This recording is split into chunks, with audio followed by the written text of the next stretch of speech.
হিন্দু বলেই দল থেকে বাদ দেওয়া হয়েছে লিটন দাসকে। সংখ্যালঘুদের উপর অত্যাচারে উত্তাল দেশ, বাদ দেওয়া হয়েছে লিটন দাসকেও। ঠিক এই টাইপের মিথ্যা এবং উস্কানিমূলক নিউজ করেছে ইন্ডিয়ান আনন্দবাজার পত্রিকা। আসন্ন চ্যাম্পিয়ন্স ট্রফির জন্য 15 সদস্যের দল ঘোষণা করা হয়েছে বিসিবি থেকে, তবে সেই দল থেকে বাদ করেছে লিটন দাস। ঠিক তখনই এই ধরনের মিথ্যা নিউজ করেছে আনন্দবাজার পত্রিকা যে শুধুমাত্র সংখ্যালঘু হওয়ার কারণে লিটন দাসকে বাদ দেওয়া হয়েছে। তবে এই নিউজটা যে একেবারেই ভিত্তিহীন তার প্রমাণটা হচ্ছে সৌম্য সরকার কিন্তু ঠিকই দলে ইনক্লুড করা হয়েছে।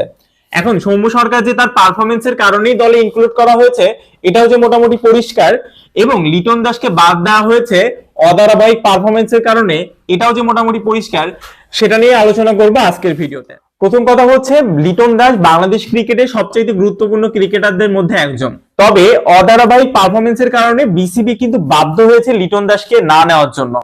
লিটন দাসকে নিয়ে যদি বলি, লিটন দাস 2015 সাল থেকেই মোটামুটি ধারাবাহিকভাবে বাংলাদেশ ক্রিকেটে খেলছে। সেই সাথে আমি বলবো বাংলাদেশের এই মুহূর্তে যারা এক্সপিরিয়েন্স প্লেয়ার আছে তার মধ্যে লিটন দাস কিন্তু অন্যতম। তো লিটন দাসকে বাদ দিয়ে দল ঘোষণা করাটা কিন্তু অতটাও সহজ ছিল না। নির্বাচকদের কিন্তু অনেকগুলো বিষয় কিন্তু ভাবতে হয়েছে লিটন দাসকে বাদ দেওয়ার সময়। লিটন দাস বাংলাদেশের one of the finest cricketer, তবে জাতীয় দলে মোটামুটি নিয়মিত হলেও লিটন দাসের ক্যারিয়ারটা কিন্তু একটু অধারাবাহিক। এখন প্রশ্ন হচ্ছে এমন একজন এক্সপিরিয়েন্স ক্রিকেটার যিনি কিনা 8-9 বছর ধরে বাংলাদেশ ক্রিকেটে অনেক কিছুই দিয়েছে বলা চলে, বেশ কিছু ভালো ম্যাচ উপহার দিয়েছে, তবে অধারাবাহিক ছিল এটা নিয়ে আসলে কারোর কোনো সন্দেহ নাই। ইনফ্যাক্ট লিটন দাসও কিন্তু এটা নির্দ্বিধায় স্বীকার করবে। এবং ইনফ্যাক্ট লিটন দাসকে কিন্তু প্রশ্ন করা হয়েছে যে তাকে বাদ দেওয়া হয়েছে এটা নিয়ে তিনি আসলে কি ভাবছেন, এবং লিটন দাস কিন্তু খুব সরাসরি বলেছে কেন তাকে বাদ দেওয়া হয়েছে। অবশ্যই তার পারফরমেন্সের কারণে, অধারাবাহিক পারফরমেন্সের কারণে। আমরা যদি 2024 সালে লিটন দাসের পারফরমেন্স নিয়ে কথাবার্তা বলি, ওডিআই যতগুলো খেলা হয়েছে মোটামুটি 5টা ওডিআই মতো লিটন দাস খেলা করেছে, এবং এই 5টা ওডিআই এর মধ্যে লিটন দাস 3টাই 0 রানে আউট হয়েছে, এবং বাকি 2টাও কিন্তু তিনি সিঙ্গেল ডিজিটে আউট হয়েছে। এবং লাস্ট যদি ওয়েস্ট ইন্ডিজের কথা বলি, লাস্ট ওয়েস্ট ইন্ডিজ সিরিজেও লিটন দাস 0-3-14 এই টাইপের রান করে কিন্তু লিটন দাস আউট হয়েছে। তো স্বভাবতই লিটন দাস যে অধারাবাহিক পারফরমেন্সের কারণেই জাতীয় দলে জায়গা করতে পারেনি এটা মোটামুটি ভাবে পরিষ্কার। ইনফ্যাক্ট আমরা না, শুধু লিটন দাস নিজেও জানে কেন লিটন দাসকে নেওয়া হয়নি। তবে মজার ব্যাপার হচ্ছে জুলাই আন্দোলনের পর ইন্ডিয়ার গণমাধ্যমগুলো বাংলাদেশকে নিয়ে এবং সংখ্যালঘুদের উপরে অত্যাচার করা হচ্ছে এই টাইপের অনেক ভিত্তিহীন নিউজ কিন্তু তারা ছাপিয়েছে। ইনফ্যাক্ট তাদের এমন একটা নিউজ যদি আমি বলি, আনন্দবাজার পত্রিকা, যে সংখ্যালঘু যে নারীরা তারা শাখা সিঁদুর পরে বাইরে বের হতে পারছে না, বের হইলেই তাদের উপরে অত্যাচার করা হচ্ছে, এই টাইপের নিউজও কিন্তু তারা ছাপিয়েছে।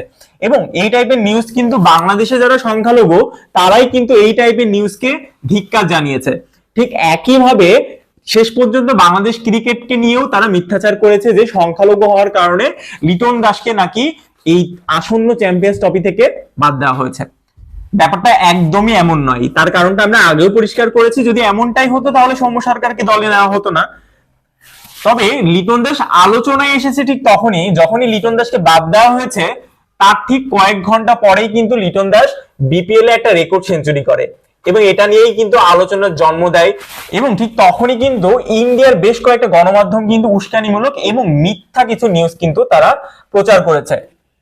এবং আমি শিওর এই যে ভারতীয় গণমাধ্যমের এই ধরনের মিথ্যাচার নিউজ দেখে লিটন দাস মনে হয় নিজেও মুস্কি হেসছে যে এটা আবার কি।